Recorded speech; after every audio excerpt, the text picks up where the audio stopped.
आपका class 11th wasted है। आप अपनी जेई प्रिपरेशन के लीस्ट पॉइंट पे हैं। फिजिक्स, केमिस्ट्री, मैथमेटिक्स, बेसिकली ये चैप्टर्स कवर कैसे करेंगे? 12th स्टार्ट हो गए, आप कितने भी हाई मोटिवेशन से अपना क्लास 12 स्टार्ट कर रहे होगे, ऊपर जा रहे होगे, धीरे धीरे वो आदतें आप पे हावी होंगी और टाइम के साथ साथ क्लास 12 भी बर्बाद होता दिखेगा। 55% हाथ में, 30% में आईआईटी में एंट्री मिल जाती है। हमें 2 इज ग्रेटर देन 1 प्रूफ करने को दिया जाता था 5 मार्क्स में इन आवर फर्स्ट। तुम्हें लगेगा कि ये तो बहुत ईजी है, ऐसा नहीं है। ये प्रूफ कैसे करोगे? I have 1 year in my hand.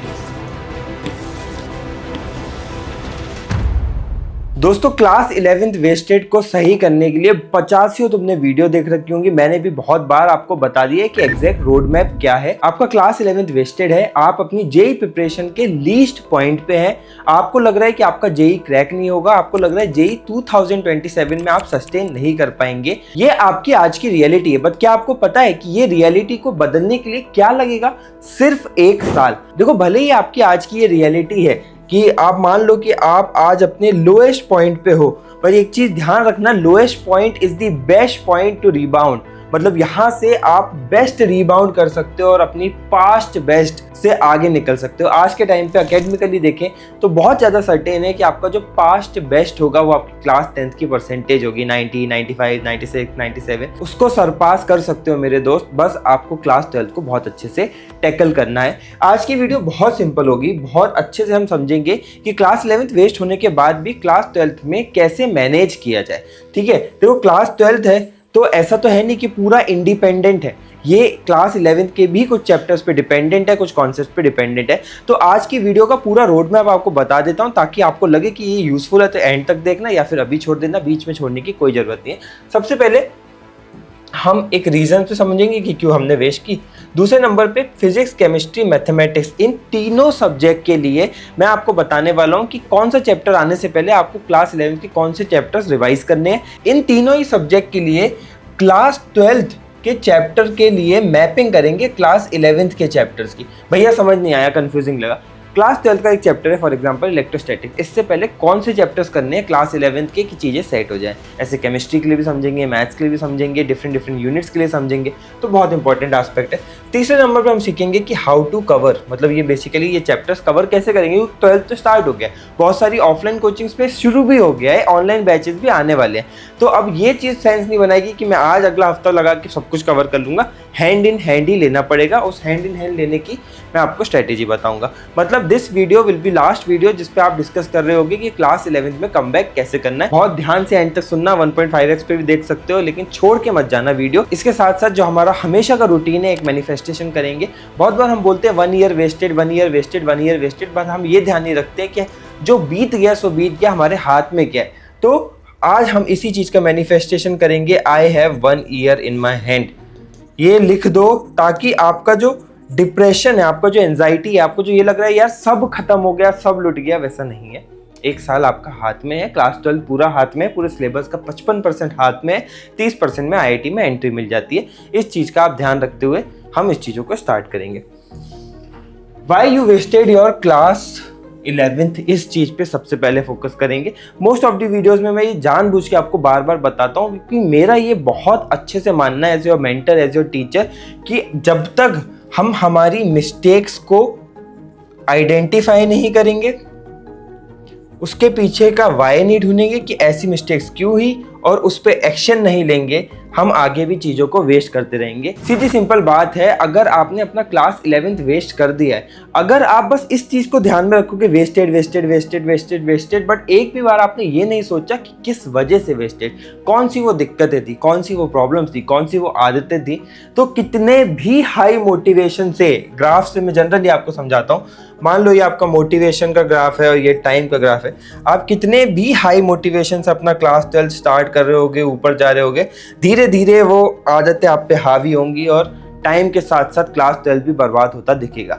आप 1 महीना क्लास करोगे, बट अगर आपकी बुरी आदत है कि मैं क्लासेस मिस करता हूँ, आप मिस करने लगोगे, ग्राफ नीचे आने लगेगा। आप टेस्ट देना ना देना आपकी बुरी आदत है तो वो ग्राफ नीचे आने लगेगा। अगर डिस्ट्रैक्शन आपकी बुरी आदत है, वो इस ग्राफ को गिराता रहेगा। तो इसलिए मैं ये नहीं चाहता कि आपके जो क्लास 11th का ग्राफ था ना, आपकी सीरियसनेस का, वो मैं सच्ची बता रहा हूँ, कुछ ऐसे शुरू हुआ होगा, स्टार्टिंग से ये खत्म हो गया, ऐसा आपका ग्राफ क्लास 12th का नहीं होना चाहिए। इसकी मेरे को गारंटी लेनी है आपसे। और इसका बेस्ट तरीका क्या है पता है? अपनी गलतियों को आइडेंटिफाई करना, उसके पीछे रीजन ढूंढना और एक्शन लेना। भैया हमें नहीं समझ में आता, हमारी प्रॉब्लम ही यही है कि हमें बस इतना पता है कि हमारा क्लास 11th वेस्टेड है।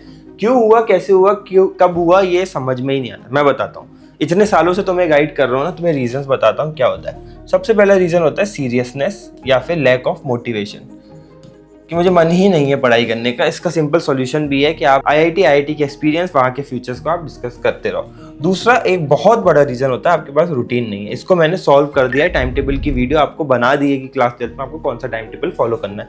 तीसरा होता है बैकलॉग्स, की गलती से कुछ बैकलॉग्स बन गए और वो अब खत्म ही नहीं हो रहे, उससे बहुत डिप्रेशन आ गया। इसको भी सॉल्यूशन हम इसी वीडियो में देंगे। चौथा आपका जो रीजन होता है वो एडिक्शन बोल दो या डिस्ट्रैक्शन होता है किसी एक चीज से, जो गेम्स भी हो सकता है, कोई रिलेशनशिप भी हो सकता है, एनीथिंग। एंड इसका भी सॉल्यूशन है, आप डिस्ट्रैक्शन से ज़्यादा अट्रैक्शन पे फोकस करें। इस पर भी मैंने वीडियो बना रखी है। इन सारे रीजंस को मिटिगेट कर दें, मतलब बेसिकली अगेन आइडेंटिफाई, IWA, बस इस चीज़ पे फोकस करें, आइडेंटिफाई करें, वाई उसके पीछे का ढूंढें और एक्शन लें। अब सीधे आ जाते हैं, जब आपने ये फिगर आउट कर लिया, इस वीडियो के बाद 5 मिनट आंख बंद करके एक्टिविटी कर लेना। हर बार आंख बंद करने को क्यों बोलते हो भैया? आंख बंद करने से क्या होता है मेरे भाई कि सारे डिस्ट्रैक्शंस निकल जाते हैं। सिर्फ आप अपने गोल को सोच रहे होते हो, सिर्फ आप अपनी प्रॉब्लम्स पे सोच रहे होते हो और उसी का ही सॉल्यूशन दे रहे होते हो। तो ऐसी एक्टिविटी कर लेना। क्लास 11th क्यों वेस्ट हुआ है आपको फिगर आउट हो जाएगा। अब what to revise before class 11। Electrostatics आपका एक बहुत बड़ा यूनिट होगा, मैग्नेटिज्म आपका बहुत बड़ा यूनिट होगा और EMI/AC भी आपका एक यूनिट होगा। इन सब के लिए कौन कौन से चैप्टर्स को रिवाइज करने हैं वो मैं आपको अभी बता देता हूँ। सबसे पहले बात करते हैं आपको जो फर्स्ट चैप्टर है, फर्स्ट यूनिट। सबसे पहले आप बेसिक मैथ्स को यहाँ पे रिवाइज कर लेना, क्योंकि इसका इम्प्लीमेंटेशन इलेक्ट्रोडायनेमिक्स में बहुत पड़ता है। दूसरे नंबर पे आपको ग्रेविटेशन को रिवाइज कर लेना है, क्योंकि सेम ही इलेक्ट्रोस्टैटिक्स के लॉ है। तो ग्रेविटेशन आपका दूसरा पॉइंट हो गया। तीसरा पॉइंट जो हो गया आपका, आप उसमें काइनेमेटिक्स को रिवाइज कर सकते हैं, थोड़ा बहुत इसका यूज होता है इलेक्ट्रोस्टैटिक्स में, फिर इसके अलावा कोई चैप्टर नीडेड नहीं है। आप देखोगे इसकी अगर आप बात करोगे, बेसिक गॉस लॉज वगैरह होंगे, स्फीयर के प्रॉब्लम होंगे, current electricity is mostly independent, ज़्यादा से ज़्यादा कुछ इंटीग्रेशन डिफरेंशिएशन हो जाता है, that is V = IR, voltage = current into resistance. इसमें कभी कभार कुछ इक्वेशंस या फिर वेरिएबल्स दे देते हैं जिनको आपको इंटीग्रेट या डिफरेंशिएट करना पड़ सकता है। तो इतनी सी ही चीज होगी और ज्यादा कुछ नहीं होगा। अब मैग्नेटिज्म से पहले क्या करना चाहिए, इससे पहले आपको सिर्फ 2 चैप्टर रिवाइज करने हैं। फर्स्ट है आपका फोर्स, ठीक है, न्यूटन्स लॉ ऑफ मोशन, वो भी बहुत बेसिक सिर्फ डेफिनेशन देख लेना। और दूसरा वर्क पावर एनर्जी। मैग्नेटिज्म में बहुत बार वर्क पावर एनर्जी के क्वेश्चंस आ जाते हैं, जैसे फॉर एग्जांपल एक मैग्नेटिक फील्ड है, इसमें फॉर एग्जांपल कोई एक चार्ज डाल देंगे, इस चार्ज से कुछ वर्क करा लेंगे, उसके आसपास ही क्वेश्चंस होते हैं। बिफोर EMI एंड AC क्या करना है, बेसिक मैथ्स ही नीडेड होती है, दैट इज इसमें बहुत ज़्यादा इंटीग्रेशन डिफरेंशिएशन होते हैं। जो आपके इंडक्टेंस वगैरह के जितने भी रेशियोज होते हैं ना, सब में बहुत ज़्यादा इंटीग्रेशन डिफरेंशिएशन लगता है, इसके अलावा बहुत ज़्यादा नीडेड नहीं है। अब इंडिपेंडेंट चैप्टर्स कौन से हैं, जैसे मैंने आपको बताया कि करंट इलेक्ट्रिसिटी आपका इंडिपेंडेंट ही है, आपका ऑप्टिक्स पूरा इंडिपेंडेंट है, आपका मॉडर्न जो है पूरा इंडिपेंडेंट है, आपका जो सेमीकंडक्टर्स है वो पूरा इंडिपेंडेंट है। देखो मैं उन मेंटर से नहीं हूँ जो रटी रटाई स्क्रिप्ट लेके आपको सीधे बता दे, सीधे कैमरा खोलता हूँ। इतना एक्सपीरियंस है, इतने बच्चों को IIT तक पहुंचाया है कि ये सब कंठस्थ है मुझे, कि किस 12th के चैप्टर के लिए कौन सा 11th का चैप्टर नीडेड होगा, सब मुझे फिंगर टिप्स पे याद है। इसलिए आपको मैं इतना एक्सपीरियंस ओरिएंटेड ज्ञान दे पाता हूँ। इसलिए सब्सक्राइब करना मत भूलना, subscribe will be a motivation for me also, कि मैं शो अप करता रहूँ, आपकी सारी छोटी बड़ी प्रॉब्लम्स पे सॉल्यूशन देता रहूँ। ये हो गई आपके फिजिक्स की बात। कैसे रिवाइज करेंगे बताएंगे, बट पहले अगला चैप्टर कवर कर लेते हैं, दैट इज केमिस्ट्री।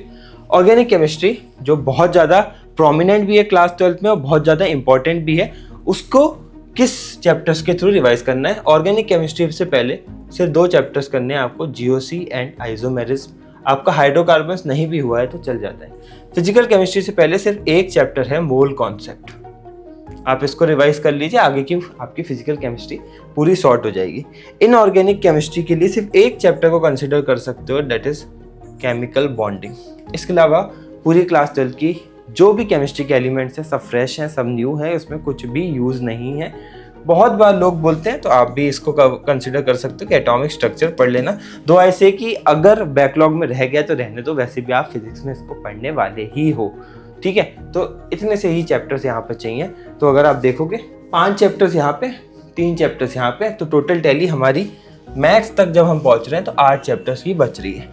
अब मैथमेटिक्स की हम बात करें, पहला चैप्टर जो है, जो साफ साफ हमने ही लिख दिया है, ट्रिग्नोमेट्री इज एवरीवेयर।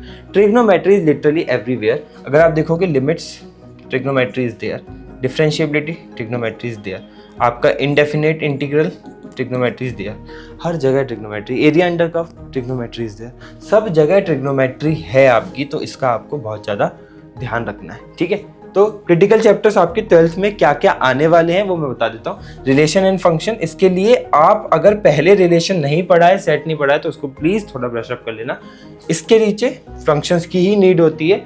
और कुछ 2 चैप्टर्स हैं जो मैं आपको बता दूँ, क्वाड्रेटिक, और सिर्फ एक चैप्टर और कर लेना, quadratic equation, application of integrals का भी काम चल जाएगा। इससे पहले आप स्ट्रेट लाइन प्लस सर्कल्स कर लेना, थोड़ा आपको आइडिया लग जाएगा, बाकी तो ये बिना उसके भी हो जाएगा। इससे पहले करने की प्रोबेबिलिटी से पहले क्या करना है, P and C, that is the only chapter. तो 8, ये हो गया 9, 10 हो गया, ये 11 चैप्टर हो गया, ये 12 और ये 13, ठीक है। ये 13-14 चैप्टर ही आपको कवर करने हैं, बट ये सिलेबस खत्म होने तक करने हैं। आज के समय तो मेरे को बहुत कम चैप्टर्स की नीड है, पी सी एम, इधर क्या करना है, बेसिक मैथ्स करना है बस, और दूसरे नंबर पे चाहो तो काइनेमेटिक्स कर लेना, और ज़्यादा नीड नहीं है। केमिस्ट्री में सिर्फ मोल कॉन्सेप्ट कर लो, सिर्फ जीओसी कर लो। अगर आपकी इनऑर्गेनिक स्टार्ट हुई है तो इसके एवरेज में आप केमिकल बॉन्डिंग कर लेना। मैथ्स में लॉग्स पढ़ लेना, क्वाड्रेटिक पढ़ लेना, ट्रिग्नोमेट्री पढ़ लेना। तो 1 2 3 4 5 6 7 चैप्टर, जस्ट दैट्स इट। इसको आपको कवर करना है। कैसे कवर करना है वो भी बता देते हैं। आपको सीधे सीधे कुछ मेथोलॉजीज का ध्यान रखना है, बहुत प्रैक्टिकल टिप है। प्लीज़ इस चीज़ का ध्यान रखो कि चीज़ें स्ट्रैटेजी डिफ़िकल्ट नहीं होती हैं, उनको आप हवा बना लेते हैं, आप उनको अपने से बड़ा मान लेते हैं। इसलिए ये छोटे मोटे चैप्टर्स आपको लगता है कि आपकी लाइफ से बड़े हो गए, ऐसा नहीं है, बाद में सब सॉल्व हो जाता है। एक किस्सा बताता हूँ IIT का। हमें 2 इज़ ग्रेटर देन 1 प्रूफ करने को दिया जाता है, था 5 मार्क्स में in our first year.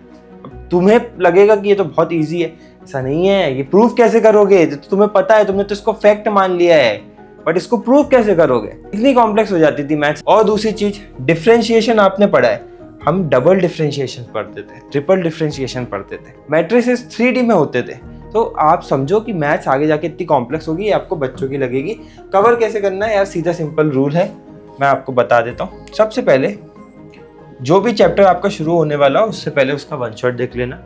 1 shot देखने के बाद आपको पता है, ये मेरा सिंपल फॉर्मूला है, इसके 30 क्वेश्चन कर लेना, इसके 20 क्वेश्चन कर लेना, दैट्स इट, खत्म।